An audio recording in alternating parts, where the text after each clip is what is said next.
The ball turret, a cramped isolated machine gun pod found on the underbelly of mid to late war variants of B-17s and B-24s.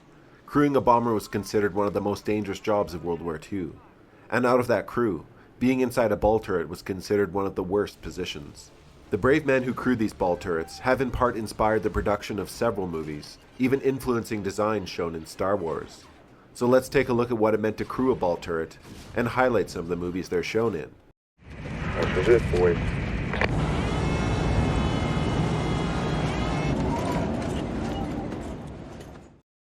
The most common ball turret was the Sperry ball turret. It was small, typically operated by a small man, ideally experienced in leading a target such as a bird hunter.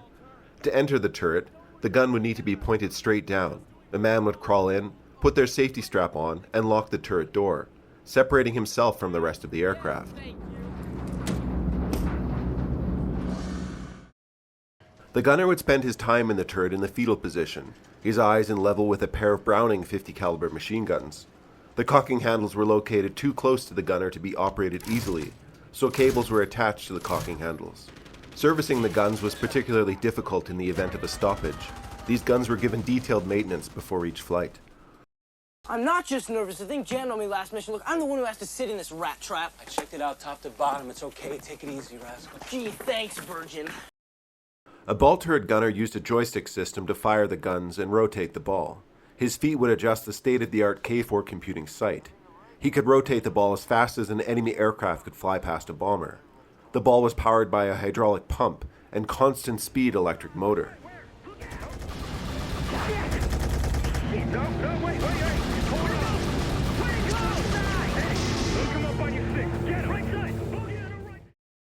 But the ball turret was designed more to protect the bomber and not the gunner.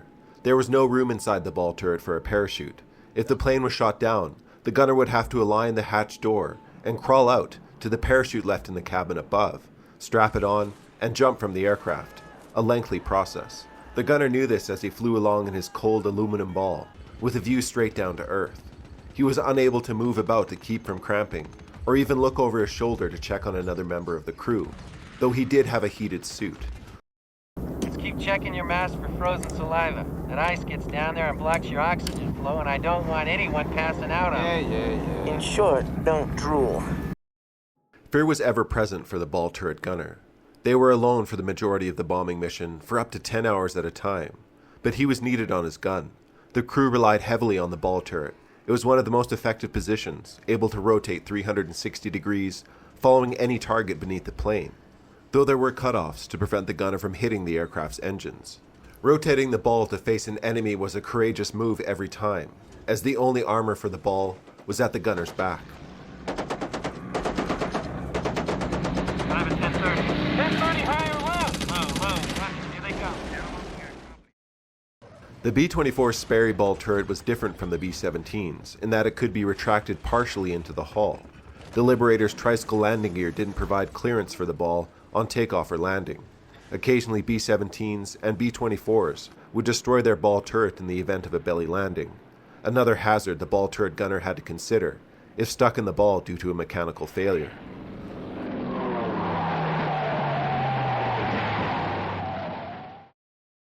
The consolidated B-32 was one of the last aircraft of World War II to use a Sperry ball turret before the B-29 replaced it with remote-controlled guns, which could be operated inside a comfortable pressurized cabin. Gunners could operate and train more than one group of guns at a time using this system. 4 of the turrets, 2 on top and 2 beneath the fuselage, can turn through 360 degrees in azimuth, 90 degrees in elevation. The two best films to experience life as a ball turret gunner are Memphis Belle and Shadow in the Cloud, which both highlight the mental stress of the position. Shadow in the Cloud certainly won't be for everyone. It's a fantasy thriller, but almost half the film is from inside a ball turret, with Chloe Grace Moretz. So that's something.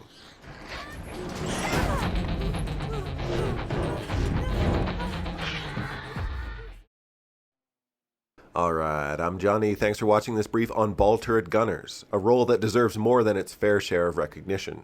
Have a nice day, and we'll see you in the next one.